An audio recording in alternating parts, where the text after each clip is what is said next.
सज्जन श्रोते हो, निशिदिनी निरूपण क्रमांक 23. तुम्हीच विराट पुरुष असा, तुम्हीच विराट पुरुष असा. काल आपण आपला मंत्र आहे ईशावास्योपनिषद, त्याचा अर्थ सांगून झाला. परंतु तो जो अर्थ आहे तो काही कारणाने अपूर्ण सांगितला गेला किंवा काहीतरी आपल्या कन्व्हेन्स मध्ये, आपल्या पाठवण्यामध्ये अडचण आली आणि तो मंत्र फार महत्वाचा असल्यामुळे तो मंत्र जरी आता पुन्हा मानला नाही तरी सुद्धा त्यातलं जे काय आहे ते अत्यंत सरळ पद्यामध्ये तुम्हाला सांगणार आहे. तर आता नीट ऐका. निरूपण 23. तुम्हीच विराट पुरुष असा. सज्जन श्रोते हो, ईशावास्य उपनिषदातील 8व्या मंत्रात त्या विराट पुरुषाचे वर्णन द्रष्ट्या मनीषी ऋषी मुनींनी उन्मनी भावात त्यांना झालेल्या साक्षात्कारानुसार मांडले आहे.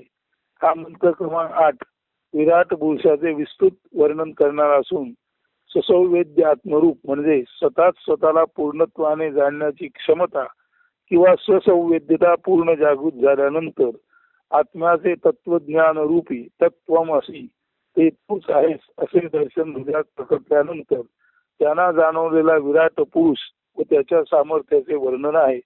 या आधीच्या निरूपणात म्हणजेच कालच्या क्रमांक 8च्या निरूपणात संस्कृत मंत्र व त्याचे गद्यवर्णन आपण केलेच आहे. तरीही वर्णनात न मावणाऱ्या अशा त्या अवर्णनीयाचे वर्णन दस्तूरखुद्द आत्म्याच्या कृपेने जे सर्वांच्या अत्यादरास नेहमीच पात्र ठरलेले ऋषी मुनी द्रष्टे कवी मनीषी म्हणजे ध्यान चिंतन करणारे ध्याना झालेले आहे ते त्यांनी इतक्या अत्युत्कट भावाने केले आहे की माणसातील आत्मा जागृत झाल्याखेरीज ते शक्य नाही असेच वाटते. म्हणून आज पुन्हा एकदा मराठीत व अत्यंत सोप्या पद्धत त्याचा आढावा घेऊया. तेजस्वी विराट पुरुषाचे श्रेष्ठतम शुक्र वीर्य असे, त्याद्वारे विश्व निर्मिती हे अवघ्या विश्वाचे सार सर्वस्व असे. अशरीरी ऐसा तो स्वयंभू शक्ती रूपची असे, अतिव्याप्त सघन सर्वत्र त्यात किंचितही मोकळी जागा नसे. ना शरीर ना स्नायू करिता अति सामर्थ्यवान हा नित्यमुक्त स्वतंत्रची असे. अति विशुद्ध किल्मिष भेसळ नसे, अन्य त्यात ना मिसळता येत असे. ऐसा अनन्य तो विश्व पुरुष देवदेवेश्वर नित्य निरंतर अनंतची असे. सर्वद्रष्टा कवी मनीषी दिक्काल बंधनातीतही असे. सर्व बाजूनी वेष्टित दशदिशा परिभू यदुच्छे विविध रूपे धारित असे. सर्व सृजन करता राहू नये तो स्वयंभूती असे. विश्वयोगी जासी गौरविती तो केवळ स्वयंजातची असे. अनेकानेक पदार्था अनादि काळापासून जो निर्मित असे, तर विश्व निर्मिती नेमका प्रारंभ काळ कधी कोणी ना जाणू शके. यथातथ भावे जे जे योग्य ते त्या त्या पदार्था जो देत असे. पुरुष वीर स्त्री रजात प्रवेशूनी विराट पुरुष स्वशुक्रे म्हणजे स्वतःच्या तेजस्वी वीर्याने सहज साऱ्यांचा निर्माता असे. ऐशा विराट पुरुषाची होता कृपा, ज्याचा त्याचा ज्याला त्याला मिळे यथा योग्य भोग वाटा.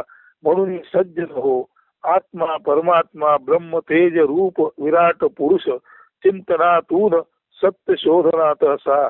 सत्य शोधता शोधता तुम्हीच सत्यत्वे विराट पुरुष असा, विराट पुरुष असा.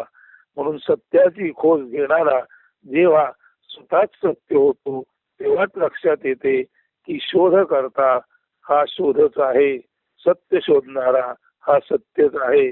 परत एकदा कृष्णमूर्ती ऑब्झर्वर इज द ऑब्झर्व्ड त्याच पद्धतीने जो सत्याचा शोध घेतो, जो सत्याचे आकलन करू पाहतो, तो स्वतःच सत्यत्वे परिपूर्ण द दॅट असा बनू शकतो.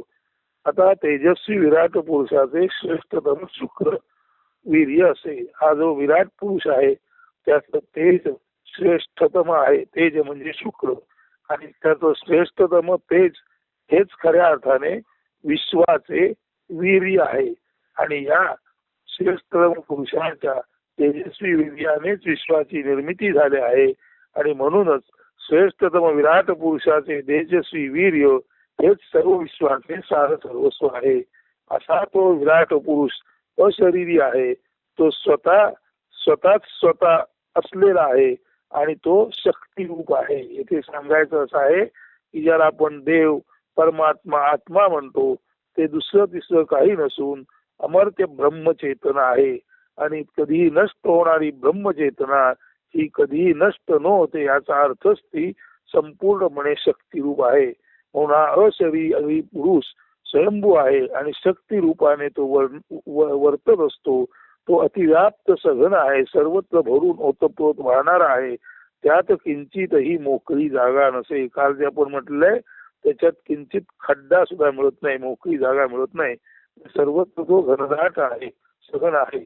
ना शरीर ना स्नायू करिता अति सामर्थ्यवान हा नित्य मुक्त स्वतंत्र असे. त्याला जरी विराट पुरुष म्हटलं तरी त्याला शरीर नाही, स्नायू नाहीत.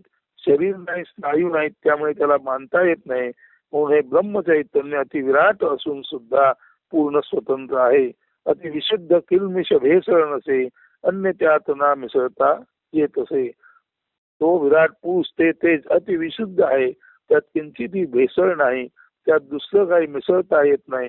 ऐसा अनन्य तो विश्व पुरुष देव देवेश्वर नित्य निरंतर अनंतची असे.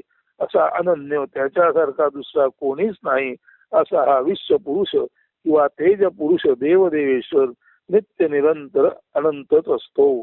पुढे सर्वद्रष्टा कवी मनीषी दिक्काल बंधनात इतरी असे. सर्वांची द्रष्टत्व असणारा, सर्व गोष्टी करणारा, ज्याला आपण त्रिकालदर्शी म्हणतो असा तो कवी, असा जो त्रिकालदर्शी सर्वद्रष्टा असतो त्यालाच संस्कृत मध्ये कवी म्हणतात. तर हा विराट पुरुष सर्वद्रष्टा कवी आहे, मनीषी आहे, सतत मंथन चिंतन सदसत विवेक करणारा आहे आणि तो दिक्कालाच्या बंधनाच्या पलीकडे आहे.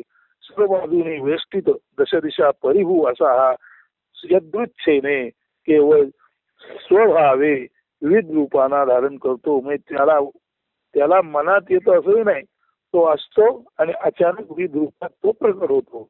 सर्व सृजनकर्ता राहू नाही, तो स्वयंभूती असे. सर्वांचा निर्माता तो स्वतः मात्र स्वयंभू आहे. अशा या सर्वांच्या निर्मात्याला विश्वयोनी अशा सार्थ शब्दाने गौरवले जाते. परंतु तो स्वतः मात्र स्वयं जातो, स्वतःच स्वतःचा असलेपणी अनादी काळापासून असलेला आहे. अनेकानेक पदार्थ त्याने अनादी काळापासून निर्माण केले, परंतु विश्व निर्मितीचा नेमका काळ कधीच कोणी जाणू शकत नाही. अनादी काळाला जाणील अशी शक्ती माणसामध्ये असू शकत नाही. यथातथ्य व्हावे जे योग्य तेच देऊन ते पदार्थ त्याने नटवलेले आहेत, सजवलेले आहेत. आणि हे जे शुक्र आहे, या विराट पुरुषाचे शुक्र किंवा वीर्य आहे, तेच नर आणि नारीमध्ये वीर्य रूपे आणि रजामध्ये प्रवेश करतो आणि नरनारीतून हे नरनारींचं जग, स्त्री पुरुषांचं जग निर्माण होतं. आणि हे सर्व विराट शुक्र पुरुष आपल्या तेजाने निर्मित असतो. अशा या विराट पुरुषाची जर कृपा झाली तर निश्चितच ज्याचा त्याला योग्य तो भोग, यथायोग्य भोग वाटा मिळेलच मिळेल. म्हणून आत्म्याच्या कृपेखेरीज काहीच यथायोग्यतेने मिळवता येत नाही. म्हणून सज्जन हो, आत्मा परमात्मा ब्रह्म तेज रूप विराट पुरुष चिंतनातून सत्य शोधनात असा. म्हणून सज्जन हो, ज्याला तुम्ही आत्मा म्हणता, परमात्मा म्हणता, ते विश्वात पसरलेले ब्रह्मतेज आहे. आणि हे ब्रह्मतेज विराट पुरुष म्हणून कर्तुम अन्यथा कर्तुम इतकं शक्तिशाली आहे. त्याच्या चिंतनात असा सत्य शोधता तुम्हीच सत्यत्वाने विराट पुरुष आहात याचा अनुभव घ्या. अस्तु, धन्यवाद. उद्या मंत्र क्रमांक 9 निरूपण आपण करू. सुप्रभात, सुदिन.